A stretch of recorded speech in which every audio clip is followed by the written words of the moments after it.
अस्सलाम वालेकुम फ्रेंड्स, उम्मीद है कि आप लोग सब खैरियत से होंगे। आज हम बात करेंगे बोगनविला के प्लांट के बारे में। इसको हमने किस तरह से जो है समर के लिए हैवी फ्लावरिंग के लिए तैयार करना है। तो अभी क्योंकि स्प्रिंग स्टार्ट हो रहा है तो आप ये देखें कि ये डोरमेंसी में था विंटर्स में, और आपके भी प्लांट्स की कुछ ऐसी हालत होगी। और ये देखें कुछ इसके ऊपर वीड्स भी निकली होंगी। और अगर आपके पास भी इस तरह से बोगनविला के प्लांट्स हैं, मैंने ये सभी प्लांट जो हैं जब बरसात हुई थी तो मैंने इन सब को जो है वो शिफ्ट कर दिया था इन बकेट्स में, पेंट वाली में, ताकि मैं चाह रही थी कि थोड़ा सा इसको स्पेस ज़्यादा दे दूं, क्योंकि मैं थोड़ा सा इसको बड़ा करना चाह रही थी। लेकिन अभी मैं सोच रही हूँ कि मैं इसकी मज़ीद कटिंग कर दूं और इसकी जो है वो फ्लावरिंग की तरफ जो है वो फोकस रहे। तो करना क्या है कि पहले तो हम इसके सारे ये पुराने पत्ते निकाल लेंगे, वीड्स निकाल लेंगे। तो वीड्स जो हैं वो आप हाथ की मदद से भी इस तरह से आप निकाल सकते हैं, टहनियाँ वगैरह। अच्छा, यहाँ पे हुई थी 2-3 दिन पहले बारिश, और अभी इसकी मिट्टी जो है वो है थोड़ी सी वेट। लेकिन मैंने सोचा कि अगर अभी टाइम गुजर जाएगा तो फिर व्यूअर्स के साथ शेयर करने का उतना फ़ायदा नहीं होगा, तो मैं आपके लिए इसकी वीडियो बना रही हूँ। इसकी करनी है हमने गुडाई इस तरह से।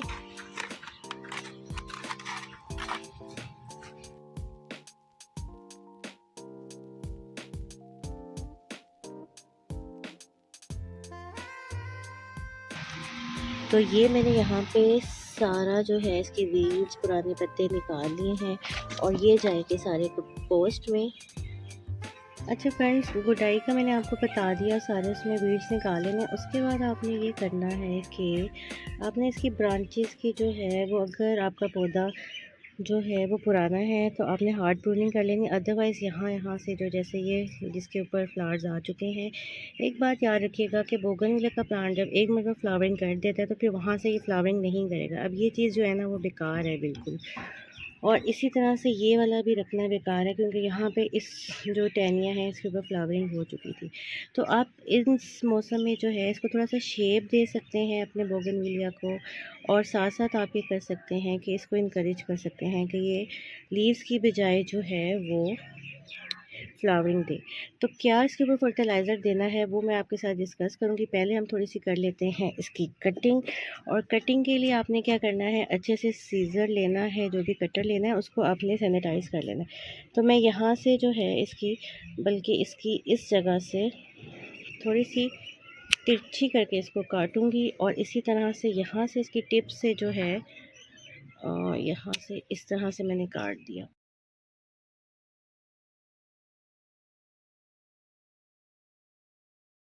ठीक है जी, हमने इसकी अननेसेसरी जो है वो ब्रांचेस काट दी हैं।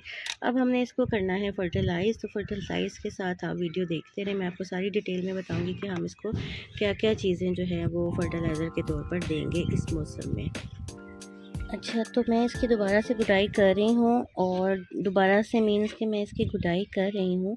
इसकी रीज़न ये है कि मैं आपको दूसरा प्लांट दिखा रही थी जो कि बकेट्स में लगे हुए हैं, और वो इतने हैवी थे कि मुझसे उठाए नहीं गए, और मैं चाह रही थी कि मैं इसको किसी प्रॉपर जगह पे रख के आपको इसकी सारी वीडियो आपके साथ शेयर करूँ कि कैसे कैसे आपने इसको फर्टिलाइज़ करना है। इसके साथ मैंने आइस भर का ये प्लांट लगाए हुए, और ये बहुत अच्छे से फ्लावरिंग कर रहे थे। आपने ये सारा चीज़ जो है, जो भी फर्टिलाइज़र वगैरह देना है, आपने शाम के टाइम में देना है, ठीक है। अच्छा, ये बहुत इंपॉर्टेंट पॉइंट है, इसको आपने ज़रूर करना है। ये जितने भी लीव्स इसमें आ रहे हैं ये देखें, इसको आपने हाथ की मदद से इस तरह से, क्योंकि ये बहुत सॉफ्ट होंगे फ़िलहाल, तो हाथ की मदद से ही उतर जाएंगे। तो ये लीव्स जो हैं वो आपने सारे हटा लेने हैं इस तरह से, ठीक है, ताकि जो है प्लांट अपनी जो सारी अटेंशन है वो दे फ्लावरिंग की तरफ, ना कि लीव बनाने की तरफ।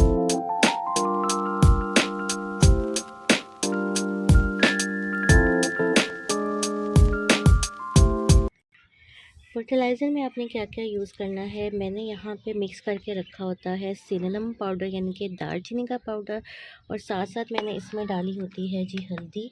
और इससे क्या होता है, ये आपको फंगीसाइड का भी काम देता है, जो भी चींटियाँ वगैरह होती हैं, कीड़े वगैरह, क्योंकि काफ़ी अरसा जो है आपकी मिट्टी सर्दियों में जो है वो बिल्कुल इग्नोर हुई होती है, और उसमें आपने कोई ऐसा सच उसको तवज्जो भी नहीं दी होती, तो उसमें कीड़ियाँ वगैरह भी आ जाती हैं, टर्माइट्स आ जाते हैं।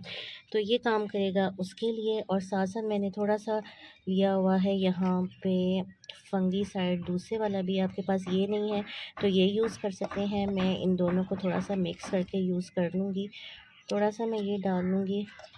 अच्छा जी, डीएपी के दाने मैंने यहाँ पर लिए हुए हैं। डीएपी के दाने आपने अपने पॉट्स के साइज़ के मुताबिक डालने हैं। अगर दाने थोड़े बड़े हैं तो आप दाने की क्वांटिटी कम कर सकते हैं। मेरा पॉट यहाँ पे 12 इंच का है, तो मैं यहाँ पे तकरीबन जो है, और प्लांट भी थोड़ा सा ओल्ड है, तो मैं यहाँ पे इजीली जो है 13 से 14 दाने इसके डाल दूँगी। आप ये समझ लें कि इंच के हिसाब से आपने एक दाना डालना है। अगर आपका पॉट जो है वो 20 इंच का है तो आप 20 दाने सेफ साइड आराम से डाल सकते हैं। तो ये डालूँगी। साथ साथ जी ये है पोटाश। अगर आप पोटाश डालना चाहते हैं तो पोटाश आप डाल लीजिए, इसकी 1 टीस्पून डाल लें। और ये है बोन मील। अगर आप ये पोटाश नहीं डालना चाहते हैं तो ये स्लो रिलीज़ फर्टिलाइज़र होता है जिसमें फास्फोरस और कैल्शियम होता है, आप ये डाल सकते हैं। अच्छा, इसमें मेरे पास 2 फॉर्म में है। एक तो है, मैं आपको निकाल के दिखाती हूँ, ये थोड़ा सा है पाउडर फॉर्म में। अगर आप, मैं थोड़ा सा क्लोज करके दिखा रही हूँ आपको, ये देखें, ये है जी थोड़ा सा पाउडर फॉर्म में। और इसका पैकिंग कुछ है इस तरह से। पैकिंग कोई भी हो, एक आता है इसमें पाउडर फॉर्म में और एक आता है कुछ इस तरह से, ठीक है। कोई भी हो, ये सेम काम करता है। आपके पास कोई भी है आप वो डाल सकते हैं। इसका तकरीबन 1 टेबलस्पून डाल लीजिए 12 इंच के पॉट में, तो वो स्लो रिलीज़ जो है वो अच्छे से फास्फोरस और कैल्शियम आपके प्लांट को प्रोवाइड करेगा। तो मैं फ़िलहाल बोन मील नहीं डाल रही हूँ, मैं डाल रही हूँ पोटाश, और साथ में डीएपी के दाने, और साथ में ये फंगीसाइड, और थोड़ा सा इसमें हल्दी है। ये मैंने ऑप्शनल रखी हुई है। अगर आप इसमें, आपके पास ये फंगीसाइड है तो ये डालें, अदरवाइज़ जो है वो ऑर्गेनिक आप हल्दी और दालचीनी का पाउडर जो है वो डाल सकते हैं। तो जी, अब डालना कैसे है इस प्लांट को वो मैं आपको बताती हूँ। सिंपली आपने गुडाई तो ऑलरेडी की हुई है, इसके साइडों पे, इस साइड पे ये जो रिंग होता है यहाँ पे हम डालेंगे। अब यहाँ पे मैंने प्लांट्स लगाए हुए हैं तो मैं इसको रिमूव नहीं करूँगी, सिर्फ आपको डाल के दिखा देती हूँ कि डीएपी के आप कुछ दाने डाल लें। यहाँ पर मैं इसमें डालूँगी तकरीबन 12 से 13 दाने, इस तरह से, कुछ इधर, कुछ इस साइड पे, दूसरी साइड पे, और चलें इधर भी मैं डाल ही देती हूँ आपने, क्योंकि इसी तरह से डालना है। साथ साथ जो मैंने पाउडर बनाया हुआ है इसका, हल्दी का, वो इसके अंदर ऐड कर दूँगी। ये ज़रूरी नहीं है कि आप साइड पे करें, या आप दरमियान में कहीं पे भी कर सकते हैं, लेकिन मैंने क्योंकि अब इसको यहाँ से ओपन किया हुआ है तो मैं इसके यहाँ पे कर लूँगी। अच्छा जी, अब जो सबसे इम्पॉर्टेंट है, अब पोटाश मैंने जो है यहाँ पे ले ली है, ये सबसे इम्पॉर्टेंट रोल करेगी आपकी फ्लावरिंग करने में। और अगर आप अभी डाल देते हैं तो आप रिलैक्स हो जाएं, गर्मियों में आपकी बहुत अच्छी फ्लावरिंग होगी। दूसरी और पहली, बल्कि आप इसको टिप कह लें, फ्लावरिंग के लिए सबसे ज़रूरी है वो ये है कि आपने बोगनविलिया के प्लांट को रखना है फुल धूप में। अच्छा, इसको यूँ ऐसे पैक कर लें आप, बिल्कुल इसको आपने रखना है फुल धूप में। जितनी धूप इसके ऊपर आएगी उतनी ही ये फ्लावरिंग करेगी, और जितनी धूप आप इसको कम देंगे बोगनविलिया के प्लांट को, उतनी आपकी फ्लावरिंग कम हो जाएगी। समझें कि पहली खाद जो है वो बोगनविलिया के प्लांट के लिए है धूप, और दूसरी जो खाद जो आप ये सारा मिक्सर डालेंगे वो इम्पॉर्टेंट है। अगर आप इसको धूप नहीं दे रहे हैं तो ये सारा जो फर्टिलाइज़र हम इसको डाल रहे हैं ये इसके लिए बिल्कुल बेकार है, बल्कि आप ना ही डालें अगर आपका प्लांट धूप में नहीं है तो ये मैंने इसको दे दिया है। इसके बाद आपने इसको अच्छे से पानी देना है। और फ्रेंड्स, आज इसकी केयर के बारे में बस मुझे इतनी ही बात करनी थी। आप भी अपने प्लांट को रेडी कर लें। मैं इसका एक शॉट डाल दूँगी जब इसके ऊपर फ्लावरिंग आना स्टार्ट होगी, तो आप देखिएगा कि कितनी अच्छे से हैवी फ्लावरिंग करता है ये प्लांट। ओके फ्रेंड्स, अपना ख्याल रखिएगा। कोई भी अगर आपका सवाल है कमेंट बॉक्स में आप डाल सकते हैं, इंशाल्लाह मैं उसका ज़रूर रिप्लाई करूँगी। अपना ख्याल रखिएगा। अल्लाह हाफ़िज़।